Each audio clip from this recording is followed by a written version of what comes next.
Hello viewers, welcome to one more edition of Minor Care Positive Life series. Cancer today is a major menace and we have information, but I think a sense of direction is very critical at this point in time. We have come to Rajiv Gandhi Cancer Research Institute and we're going to talk to Dr. A.K. Dewan, the medical director here. We'll try to know from him the nuances of cancer, where it stands today and how we can see a better future. Sir, thank you for your time. We really appreciate that you give us time so that we can know a little bit more about cancer. You are a veteran, so we are looking for a sense of direction from you in terms of this subject. So, my first question is, what is cancer in terms of what happens to the human body? Literally, it means crab, and technically, cancer means uncontrolled proliferation of abnormal cells in the body. Our body normally is made up of different systems, like you have gastrointestinal, you have soft tissues, bones, heart, brain, so many things are there in your body. And every system is made up of tissues, and then tissues are made up of these cells. Cells are actually the building blocks of your body. If anything goes wrong in one of these cells, which has to multiply, that's the beginning of cancer. What happens? Few of the normal cells, they become abnormal, maybe by the environmental factors or something wrong with the genetic material of that cell. And these abnormal cells forget when to stop multiplying. So this is abnormal proliferation of these abnormal cells carrying abnormal genetic material. And then they keep multiplying, and they form small swellings or tumors. And these tumors have got tendency to invade into the local parts, plus invade into the blood vessels, and then spread to the rest of the body. And that was what cancer is. So you have touched on it to a certain extent about the genetic reasons. You touched on that part, but what about the environmental reasons? What about the self-inflicted reasons? What would be the causes of cancer? See, genetic part is only minimal. Just 5 to 7% of the cancers are genetic. Genetic means hereditary. More than 95% of the cancers are acquired, either through the environmental factors. I will say that cancer is a self-inflicted disease and disease of the modern man. We keep saying God is responsible. God is not responsible. We ourselves are responsible. Who pollutes the atmosphere? Who pollutes our water? Who pollutes our air? We ourselves are responsible.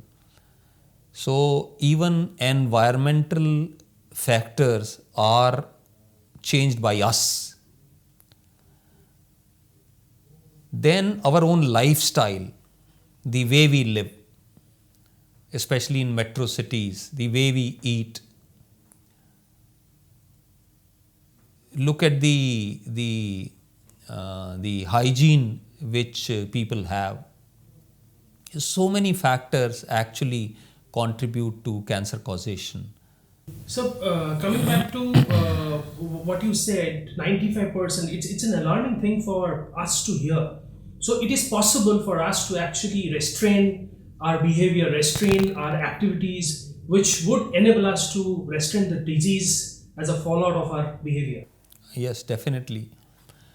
You see, now if you count the causation, the well-known factors are tobacco chewing, smoking, to some extent alcohol, then the type of food which we take, especially in metro cities, and the obesity, which is a menace in the Western world as well as in metro cities, hardly any exercise, the type of food which we eat, high fat, non-vegetarian diet, junk food, and of course preservatives and pesticides in food, the way we cook, all these contribute.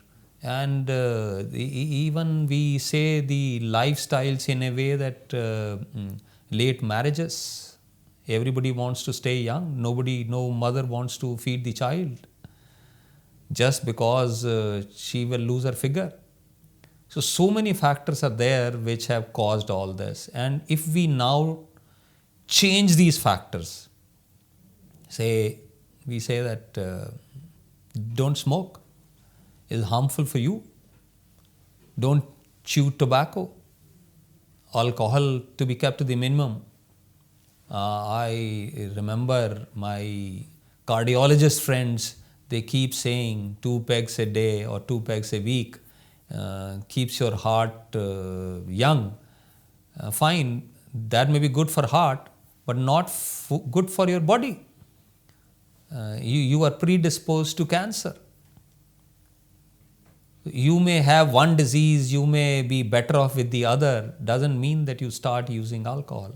So primarily if you tinkle with nature, nature tinkles with you. Yes. So doctor, if you can highlight on the various types of cancer that is prevalent and more common for people to know. The common cancer amongst women in India are cervical cancer and breast cancer, and amongst males it is the head and neck, the oral cancer, lung cancer, and now in the race is prostate cancer. If you see women cancers, they can't be primarily prevented, but they can be screened early, virtually cured. If you detect cervical cancer and breast cancer early, the lady is cured to the tune of 90% if it is stage 1 disease. Or maybe if you detect cervical cancer in pre-invasive stage, the chances of cure are to the tune of 98-99%. And if you see the male cancers, they can be primarily prevented. Means I am saying the oral cancer, laryngeal cancer, and lung cancer are the commonest cancer amongst males. That means all of these are related to tobacco chewing and smoking. So if you make people aware about the harmful effects of tobacco, you can virtually eliminate this disease. And tobacco is responsible for the morbidity in life to the tune of 50%. And they say that if you change your lifestyles, especially tobacco, 35% of the cancers can be prevented. And amongst males, tobacco being the commonest cause of cancer, more than 50% of the male cancers can be prevented if you stop use of tobacco. So it's behavioral to Yes, a great extent. yes, it's behavioral. So doctor, we get to hear of stages, and we know the higher the stage, the more dangerous it becomes for the body and managing cancer. So if you can highlight on what these stages are and how people can manage those stages. Before I go to these stages, I'll just divide these cancers into two. One is solid cancers, then the other is liquid form of cancers. Liquid means we include leukemias, that is blood cancers, myelomas and lymphomas. All other cancers are considered as solid tumors, and majority of the cancers have got 4 stages. Majority of the solid tumors have got 4 stages, stage 1, 2, 3, 4. 4 is once the disease is spread to the other parts of the body. 1 and 2 are generally considered as early stages and amenable to curative treatment. The chances of cure are very high in stage 1 and 2. The chances of cure become less in stage 3 and the least in stage 4. So it is imperative to detect these cases in stage 1 and 2 and make the people aware that yes, cancer is curable if detected early. Doctor, I was very keen to ask you the common causes of cancer in India. which has grown many folds over the last maybe 10 years. But you have already touched on it because it's visible pollution, the lifestyle factors, and stuff. But I would rather ask you, what are the symptoms that a common person might look for within himself or herself to understand that things are not okay? The common symptoms which every person in this society, including our medical fraternity, should be aware of is any abnormal ulcer in the mouth or over skin which is not healing for more than 3 weeks, any lump or swelling in the breast which does not subside in 2 to 3 weeks' time, any cough with or without expectoration, change in voice, not settling in 3 weeks' time of conservative treatment, loss of weight, loss of appetite, low-grade fever persisting for more than 3 weeks, and all your routine investigations are normal, change in your bowel habits, change in your urinary habits, bleeding or discharge from the per vagina or per rectal area, or bleeding from any orifice, abnormal bleeding from any orifice, may give you a warning that yes, there is something wrong in the area. It's not necessary that all fevers or all coughs or all bleeding from rectum will be cancer. Cancer could be responsible just for 10 to 15% of the time. 85 to 90% of the time it is benign. But unless you keep in your mind that cancer could exist and could be one of the causes of this symptom, you will never pick up. Doctor, what kind of tests are prevalent in India? All the tests are available in India. You name it and it is there. The sequence which we follow is we try to make a tissue diagnosis first, that is first stage. Try to confirm whether the person has cancer or no cancer.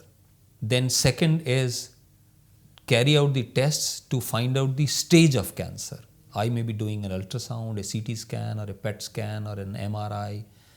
Then the third is doing the general assessment, few other routine tests like blood sugar, kidney function test, liver function test, thyroid, ECG, X-ray tests, routine tests to find out whether he is fit to undergo the treatment or not. That is the sequence which I follow. Doctor, as far as treatment is concerned, what are the tentative costs for a common man? Cancer treatment is quite expensive.